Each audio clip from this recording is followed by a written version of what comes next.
Hi again. Something happened there. My phone keeps shutting off on me. Okay, where were we? We had no watch to tell the time, so we had to rely on nature to inform us when it was time to stop for lunch. When we suspected it might be getting close to noon, we would take a short stick off of one of the vines and stick it into the soft loam in the center of the row. If the stick still showed a shadow, we knew it was not quite time. But when the shadow disappeared, that meant it was high noon and time to stop for lunch. We seldom took a lunch to the field with us, so we would all pile into the car, filthy, dirty, covered in sticky grape juice and dirt, which clung to our sweat-stained faces and hands. Mama would drive us to the nearest country store and buy fresh, cold bologna, sandwich spread, and Miracle Whip, and white bread. She would buy 16-ounce glass bottled Pepsi Colas for each of us. Then, after having washed up in the restroom, or if there was none available, we used a garden hose that was almost always just outside the store. We would sit in the car or find a shady spot and enjoy the best lunch in the world. When you're hungry from working, food tastes delicious. Sometimes we would get Hostess sweet snacks too. Snowballs or Twinkies were the best. The year I was 8, we picked cotton. I was mainly interested in the pomegranates that grew on the tree in the yard of the cotton field owner, and playing in the large wire cotton trailer. Picking cotton paid 5 cents a pound. My whole day's labor netted me 25 cents. It takes a lot of cotton to make a pound. The best part of the job was climbing up the ladder to dump the long gunny sack of cotton tufts into the trailer. Then we would tumble into the trailer and have a soft fall in the white fluff. Daddy was supposedly good at picking cotton also, but as with the grapes, I have no way to substantiate it except by the word of my mother. The teenage children often worked in the early part of summer cutting peaches. They worked in the long wooden packing sheds. They would stand at a long table with other workers using a small paring knife to cut the peaches in half. They would remove the seed and place the peach halves face down on wooden trays to be dried. The trays would then be placed inside of a large square building where sulfur was burned to kill and repel any insects. Then the trays were stacked outside in the hot sun to dry. While they were in the packing shed preparing the peaches for drying and getting paid by the hour, we younger ones and my mother were climbing ladders, leaned against the peach trees, picking the fuzzy, itchy fruit, and getting paid by the box.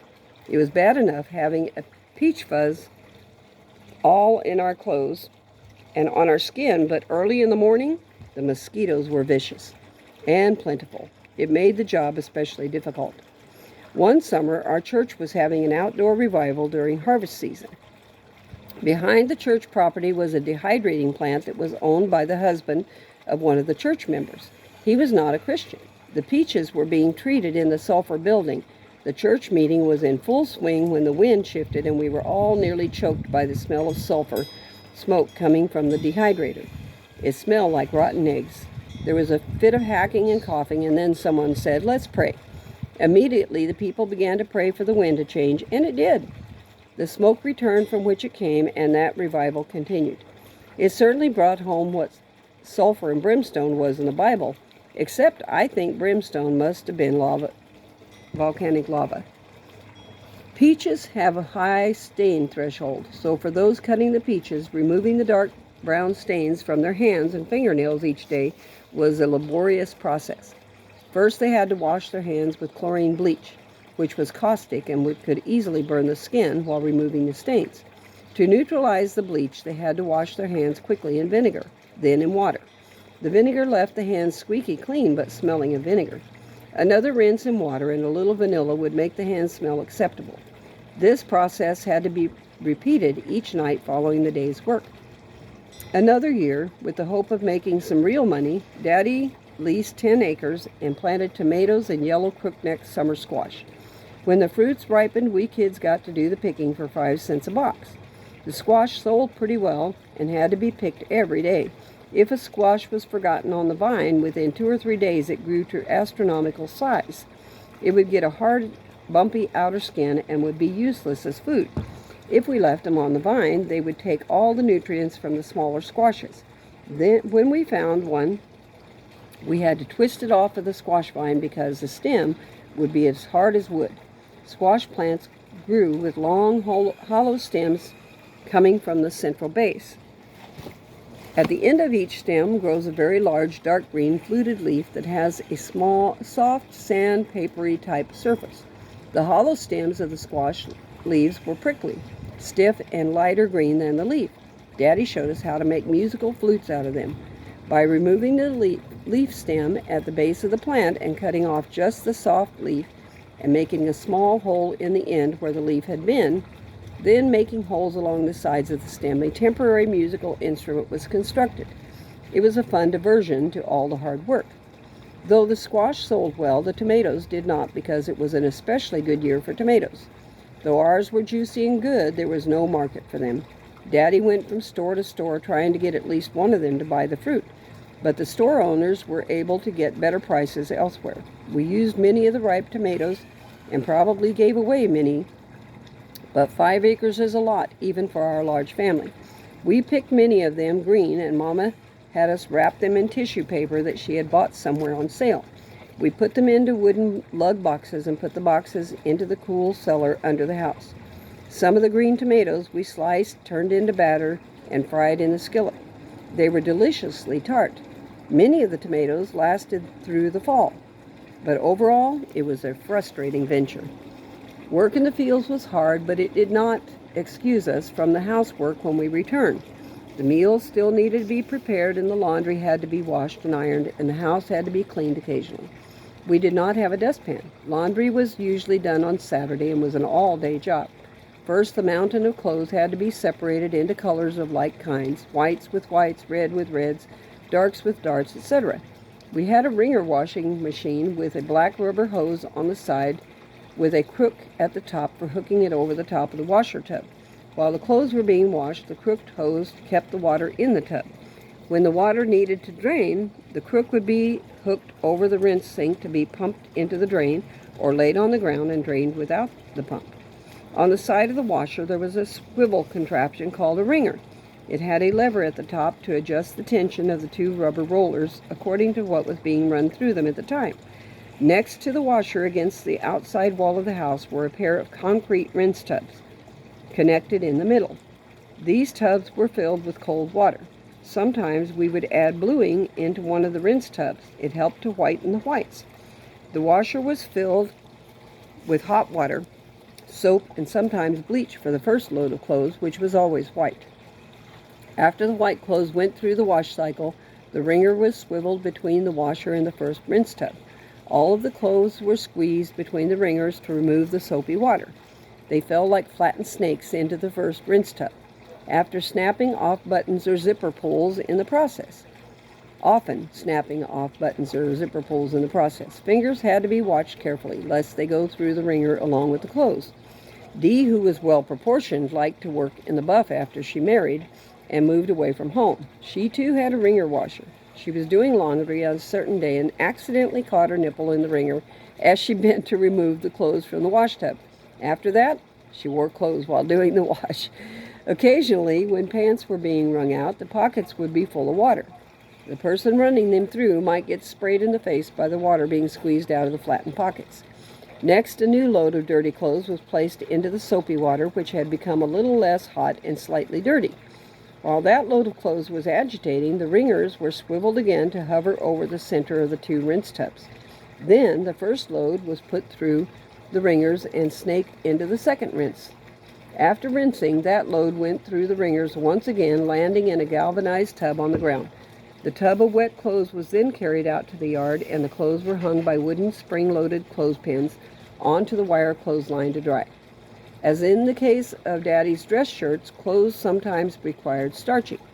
There was no spray starch then, so the starch had to be prepared before putting the clothes to be starched into the last rinse. Usually before starting the wash or while the first load was being agitated. The starch was prepared inside the house on the stove. A large pan of water was put into the stove to boil, and the powdery starch was mixed with cold water in a cup. When the water became hot enough, the cold starch mixture was stirred into it. The starch had to be stirred constantly until it thickened to avoid lumps which would stick onto the clothes and dry there. The starch mixture would then be stirred into the last rinse before the clothes were run through the wringer into it. Once the clothes were dried on the line, they were crisp and ready for ironing. We girls all had crinoline underslips for a while, and they required extra starch in order for them to be full enough to support the full skirts. If we washed them, the tulle would become limp and lifeless, so we would starch them and hang them to dry on the clothesline. Instead of the starch being put into the rinse tub, the multi-layered slips were put right into the thick pan of starch.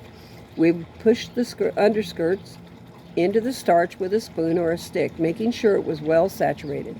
Lift it out by the waist and squeeze out all the excess hot starch through our fist. It was not enough to simply hang the slip by the waist. They had to be stretched out as far as they would reach and be fastened by many clothespins at the hem. When they finally dried, they could stand alone on the floor. They were so stiff. Daddy wore only dress shirts, and if he did go to church with us, which was rare, a suit. It was my job to iron the shirts once a week along with all the other Sunday clothes. After the clean clothes were brought in from the clotheslines where they had been hung to dry, the clothes to be ironed were separated into a pile to be sprinkled with water, rolled into a ball, and placed into the galvanized tub. The sprinkling prepared them for ironing and was done by putting a special cork in the lip of a pop bottle. The cork had a wide, flat metal top that was full of holes, and the cork was hollow to allow the water to come through the holes. The water was then shaken from the bottle onto the item to be ironed. The cork top was usually pretty tight, but occasionally it would pop free of the bottle just as I was shaking it. All 16 ounces of water would splash onto the dry shirt, soaking it through. Back to the clothesline it would go to have to dry again. The idea was to slightly mist the clothes, not get them wet. Once all the clothes had been sprinkled, the ironing could be done. A certain process was required for ironing shirts to ensure that they did not wrinkle again before the ironing was complete. First, the yoke of the shirt and the collar were ironed inside and out. Then each sleeve was flattened so that the lower seam was even with the top of the sleeve and pressed with a nice crease. The yoke and then the back of the shirt was ironed next, and then the two front sections last. I had a pretty good system, and once I got into the groove of it, the ironing only took up several hours of my Saturday evening. There were other things that created work for us. During one period in our lives, the freeway was being constructed through Fresno, and houses were being bought up by Fresno County and removed to make room for Freeway 99 and the overpasses. Sometimes my parents came into the rights to tear the homes down and keep the lumber. One building Daddy located was large and would have provided enough good lumber to finish the skeletal addition of the church. It could have been purchased for $1. Daddy told the pastor about it, but the pastor put him off, saying, "I'm getting ready to leave on vacation, and I don't have time to deal with it." I don't know if there was a time limit on getting the building. There must have been, because Daddy was so upset he quit going to church altogether. For a while, we worked like little beavers, tearing down old houses and pulling nails from the boards. I became very adept at using a crowbar and a hammer to remove the nails. Because the nails had been put into the boards when the wood was new, the nails came out singing and screeching from the wood that had shrunk around them. The demolished houses provided us with plenty of lumber for many projects and outbuildings. We kept the lumber in a pile stacked next to the house or near the barn. Often rabbits would build their burrows beneath the wood pile. Sometimes we children would use the boards for our own projects.